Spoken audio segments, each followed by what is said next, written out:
येषामर्थे काङ्क्षितन्नो राज्यं भोगाः सुखानि च त इमेव स्थिता युद्धे प्राणांस त्यक्त्वा धनानि च. अर्जुन म्हणतो की हे सगळं राज्य, सुख, ऐश्वर आपण आपल्या कुटुंबासाठी, गुरूंकरता, नातेवाईकांसाठी हवं होतं, पण तेच जर आता आपल्यासमोर युद्धात मारले जाणार असतील तर ही सगळी संपत्ती वाया जाणार नाही का? अर्जुनाचा गोंधळ आपल्याला सांगतो की नाती म्हणजेच खरी संपत्ती. आपण जे काही मिळवतो, पैसा, यश, सन्मान, हे शेवटी आपल्या प्रियजनांसोबत वाटण्यासाठीच असते.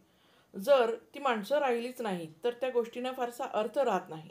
जे इथे अर्जुनाला नाती प्रथम आणि संपत्ती नंतर असं वाटतं. अर्जुन एका मोठ्या निर्णयाच्या उंबरठ्यावर उभा आहे. कर्तव्य आणि भावना यामध्ये अडकलेला आहे.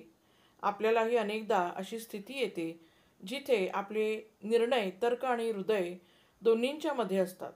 या प्रसंगातून आपल्याला स्थितप्रज्ञता आणि विवेकाने विचार करून निर्णय घ्यायचे असतात, हे आपल्याला इथे शिकायला मिळतं.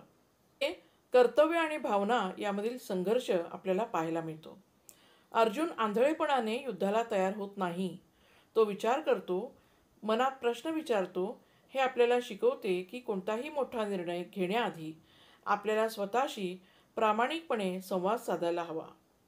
जीवनात संपत्ती, सत्ता आणि यशाला जितकं महत्त्व आहे त्याहून अधिक महत्त्व आपल्याला नात्यांचं, माणुसकीचं आणि विचारपूर्वक घेतलेल्या निर्णयांचं असतं.